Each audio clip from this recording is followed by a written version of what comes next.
let's have a little chat, shall we? So, as you read by the title of this video, I kind of want to know how long Dead by Daylight's going to survive. And the answer to that is until dawn. Something I've been asking myself is how long is Dead by Daylight going to survive? Because it has been going on, I believe, for 8 years now, since 2016.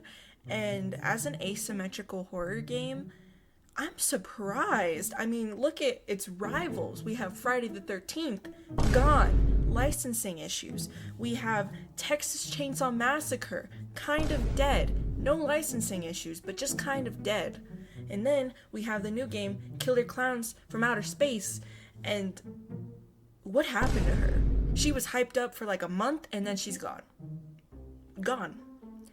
And the true, I guess, answer to that, like, they all died because Dead by Daylight exists. Dead by Daylight has so many different licensings that one specific game about one specific licensing just doesn't work out in the presence of Dead by Daylight. Like, Texas Chainsaw, they literally have Leatherface in the game already. Obviously, they don't have Friday the 13th or Killer Clowns in Dead by Daylight, but does it matter? No, because they're all dead. Dead. So then that begs the question of, will another game take over Dead by Daylight? And I don't think so, because as we've seen, all of their asymmetrical games have just poofed, vanished.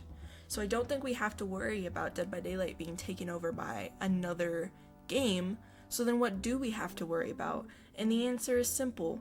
Dead by Daylight could ruin itself. And how, you might ask? I'm going to answer that for you.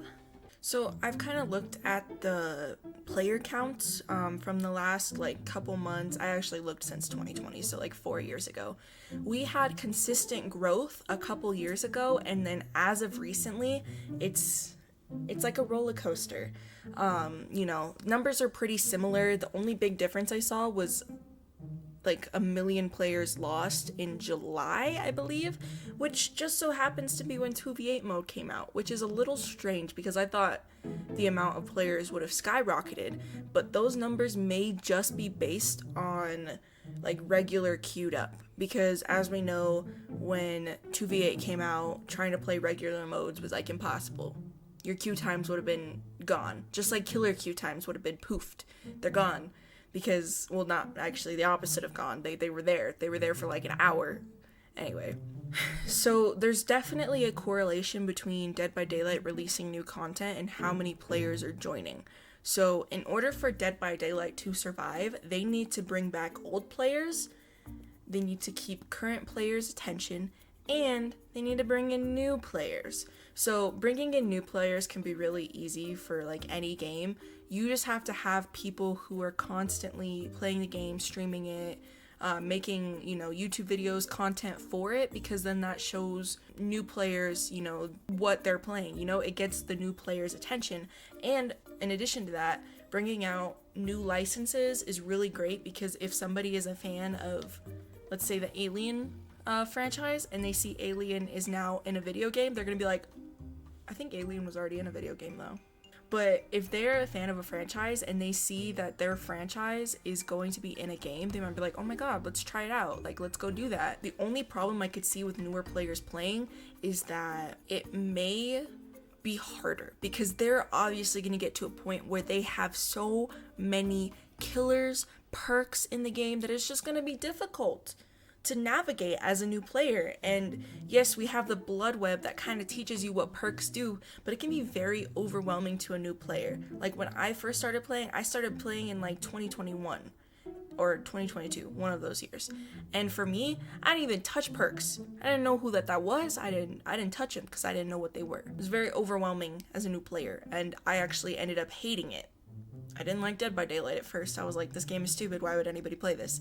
And then a couple months later, I forgot what got me back into it, but I started playing it some more. I was like, oh my god, this is all I want to play. This is literally all I want to play. So then I started getting obsessed over it, and I got better. And now I have a YouTube channel that's dedicated to Dead by Daylight. So that worked out well. We've kind of established that in order for Dead by Daylight to get new players, they're going to have to come out with licensings. They're going to have to make it a little bit easier for newer players to kind of learn. I'd say that the tutorial isn't the worst, but it also isn't the best. I feel like the tutorial could have been better, but you know, it's Dead by Daylight's behavior. It's their game, not mine. So how are you going to keep current players playing? And the easy answer is it's going to be the same thing as how to keep old players to come back. So 2v8 mode, I saw a lot of people saying, oh, well, I might actually play Dead by Daylight now that this is out. I think 2v8 mode is going to be really imperative to the success of Dead by Daylight. However, I do not think they should implement it permanently into the game. I think having it kind of like as chaos modifier, lights out mode, the Oni Boni thingy-mabobber that they had, I think it was called My Little Oni. Having things like that can really help Dead by Daylight's fan base, you know. Because if they were to just release all the game modes and you could play any of them anytime you want, that would destroy their game. It would destroy it because people would be like, oh, well, I can play it whenever I want, you know? But having that limited time event makes it so that players keep coming back. So I think their modifiers and their game modes are what is going to keep Dead by Daylight alive, and they have a really good thing going. But then you look at things like Fortnite, who is like Roblox now, and Roblox, who's been going on for a while, and it's because they're constantly adding new things, but those things are always going to be there. So you have a little bit of a mix of why do people still play Roblox? It's because there's so many different experiences, and there's so many different players in Roblox at all times. However, Dead by Daylight does not have that. They have limited amount of players, and they have, I guess, like you could say, kind of a niche, you know. They're for horror fans, for asymmetrical game fans, all of that wonderful stuff, whereas Roblox has literally so many different fan bases. Like, there are so many different things on Roblox. So obviously Dead by Daylight cannot be Roblox. So then what does Dead by Daylight have? I mean, they can continue catering to their horror fans, which horror is never gonna die, hopefully.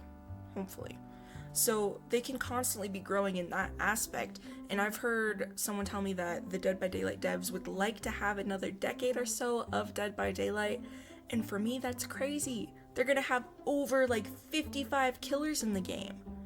Like, that's crazy, right? 55 killers. It's gonna be like a Mortal Kombat or something like that.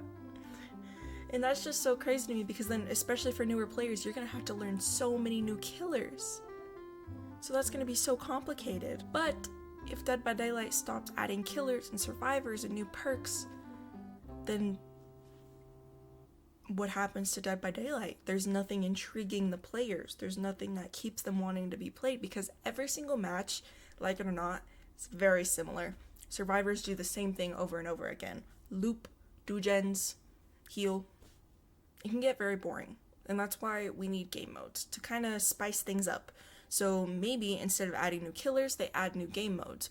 But what possible game modes could they add that would fix this game?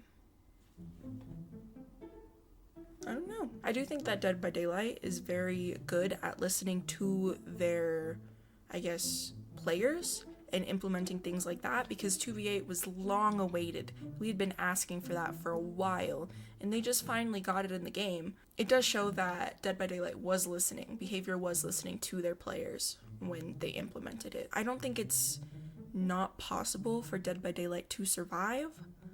I just think it's difficult, and one mistake could lead to the end of Dead by Daylight. So A, do not release all the game modes. Don't make a permanent game mode of 2v8, because if you make 2v8 permanent, like so many people have been asking, there's going to be less specials to it. You know, you're going to lose players in just the regular queue. In just the regular game mode, everybody's going to be playing 2v8 instead. So I think that that could destroy their game. And you're going to need to keep limited time events coming, new licensed killers coming, and you can't make it too difficult for new players to play the game. You have to keep it easy for them at the same time. So perhaps Dead by Daylight could introduce a new, I guess, system for newer players versus experienced players, whereas, you know, maybe a new tutorial, or maybe, I don't know, it's a really complicated subject to think about, but I definitely think that as long as people are making content for Dead by Daylight, it's not gonna die very easily. But once people stop making Dead by Daylight content and kind of slow down and like transition into new things, that's when the game starts to slow down. Because a lot of games rely on their content creators to keep it alive. Look at Fortnite, look at Roblox. Do you see anybody playing Friday the 13th anymore? Very rarely. Anybody playing TCM? Very rarely. I rarely see any Killer Clowns. But then you look at the games like Baldur's Gate. Many people like making videos for it. Many people streaming it. Look at Fall Guys. Not a lot of content creators. And that's why it has kind of slowed down. I won't say that Fall Guys is completely dead. They did have that whole like rebranding of making it free and accessible to everybody, which did revive it a little bit. But then look at games like Among Us. How many people are still making videos on Among Us? Not very many. It blew up back in the day, and it only took one mistake to make it dead. When they added the quick chat mode where you had to use quick chat and you couldn't free chat anymore, that killed their game. So I think the same thing is going to go for Dead by Daylight. One wrong move on their part and they're dead. Anyway, I just rambled for way too long. So let me know your opinions in the comments below. I am probably going to go play some TCM.